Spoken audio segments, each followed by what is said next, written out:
Basically, this amount is from AICC and Indian Youth Congress account and NSUI. The account of the principal opposition party, basically he's been hijacked by the BJP government. Basically, they are stealing our money from the banks. Bhajpa की सरकार ने सभी अपनी opposition parties के खिलाफ और मुख्य opposition party के खिलाफ आर्थिक आतंकवाद शुरुआत कर दी।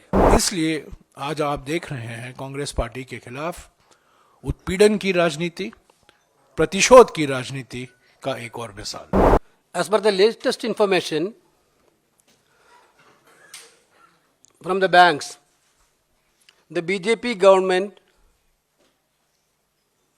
forced the banks of the Congress party, Indian National Congress, to transfer approximately rupees 65.89 crores from our deposits to the government.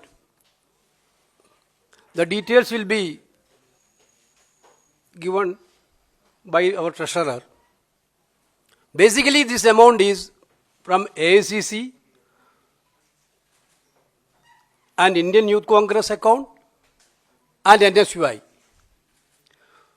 Unlike BJP, we got this money from ordinary workers of the party. Congress party, you people know that, are extensively going for a crowdfunding, and we are collected money from the poor people of this country. Just before the parliament election, can you imagine that? The account of the principal opposition party, basically he's been hijacked by the BJP government. We are all law-abiding citizens. Party also like that. On film, very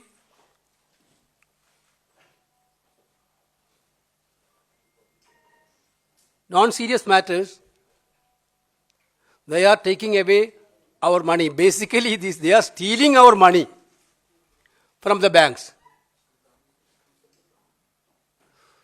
This is a clearly state of affairs to denying the minimum level playing field for a political party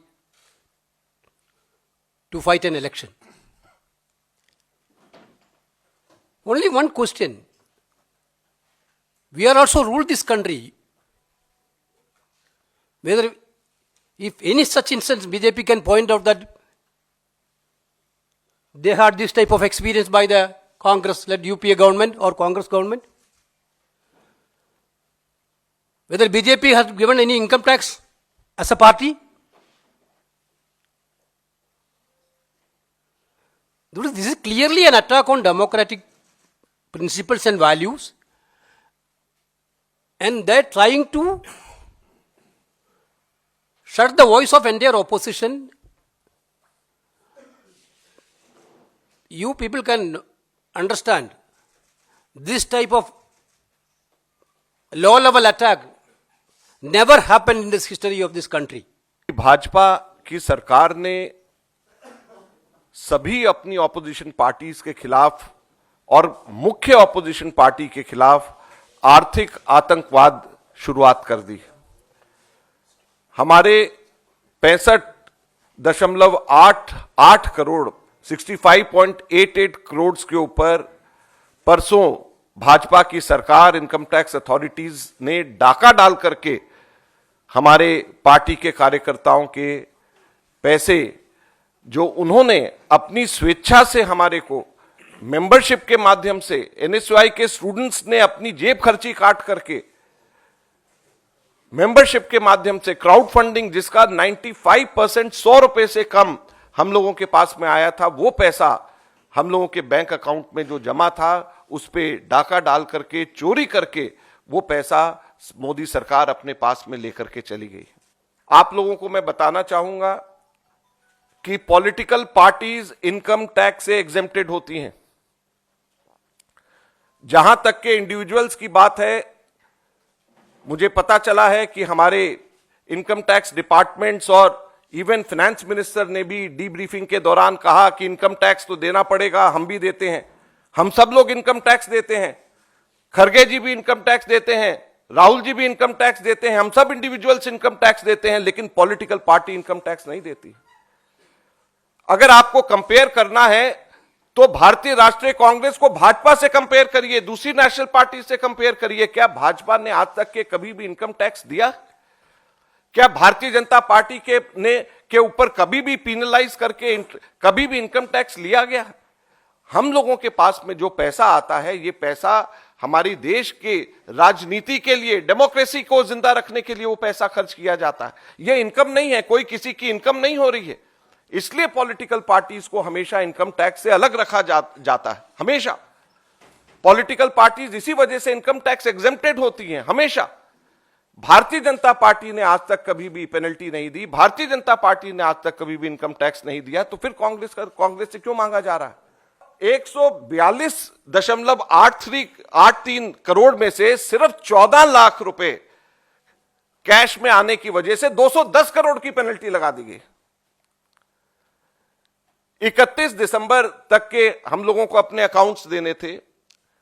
31 दिसंबर की जगह 2 फरवरी को account दिया गया, इसलिए सारे के सारे पैसे को उसके इनकम टैक्स के से हटा करके 210 करोड़ की पेनल्टी लगा दी गई। कभी भी आज तक ऐसा नहीं होता।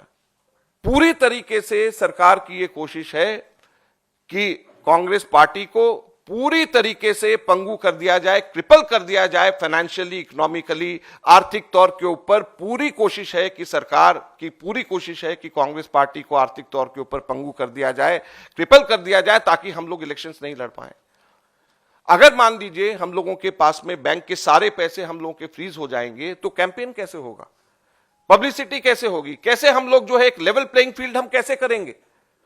और उनको भी, सरकार को भी अच्छी तरीके से पता है कि ये गैर कानूनी है और अंततः हमको इसमें हर हालत के अंदर हमको ये पैसा वापस हमारे को मिलेगा ही मिलेगा, कोर्ट से हमारे को मिलेगा ही मिलेगा। लेकिन जब तक चुनाव निकल जाएंगे और सरकार का अपना काम पूरा हो जाएगा। आपको याद होगा कि उत्तर प्रदेश के विधानसभा चुनाव के ठीक 1.5 महीने पहले नोटबंदी की घोषणा की गई थी। ये नोटबंदी का संदर्भ क्या था? नोटबंदी का संदर्भ यही था कि बीजेपी भोखलाई हुई थी उत्तर प्रदेश में, घबराई हुई थी कि समाजवादी पार्टी, बसपा, कांग्रेस, सभी पार्टियों को जो जनादेश मिलने की जो गुंजाइश थी, उसको हटाने के लिए प्रधानमंत्री ने अचानक 8 नवंबर 2016 को नोटबंदी की घोषणा की। और नोटबंदी का एक ही मकसद था कि सारी पार्टियों को उत्तर प्रदेश के विधानसभा चुनाव न लड़ने आ जाए।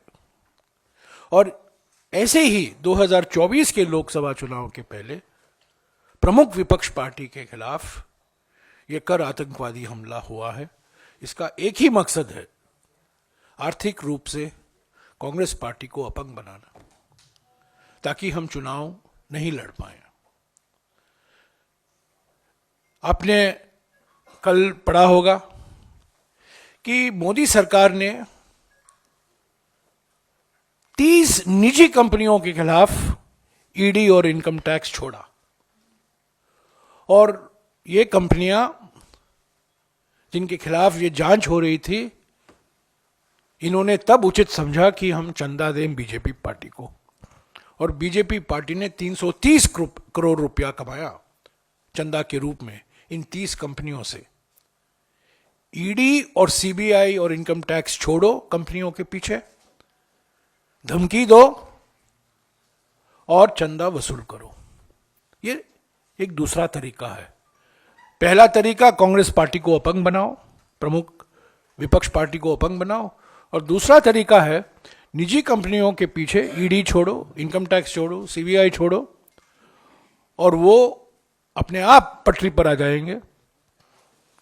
ये 30 कंपनियों ने 335 करोड़ रुपया चंदा दिया है पिछले 2-3 सालों में। और ये इलेक्शन कमीशन के वेबसाइट पर है, कंपनियों के नाम है। ये इलेक्टोरल बॉन्ड नहीं है, ये कंपनियों के नाम भी हैं।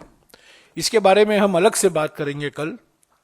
पर आज हम यही कहना चाहते थे कि लोकतंत्र के हमारे लोकतंत्र के आज के प्रमुख विपक्ष पार्टी के खिलाफ जो कर आतंकवादी हमले हो रहे हैं, ये हम न्यायालय के दरवाजे खटखटाएंगे। टैक्स ट्राइब्यूनल में आज हमारी सुनवाई हो रही है, जनता के बीच में जाएंगे। पर यह बिल्कुल साफ है कि भारतीय जनता पार्टी भारत जोड़ो न्याय यात्रा से भोखलाई हुई है, घबराई हुई है, बेरोजगारी से घबराई हुई है, किसान आंदोलन से घबराई हुई है। और इसलिए आज आप देख रहे हैं कांग्रेस पार्टी के खिलाफ उत्पीड़न की राजनीति, प्रतिशोध की राजनीति का एक और मिसाल।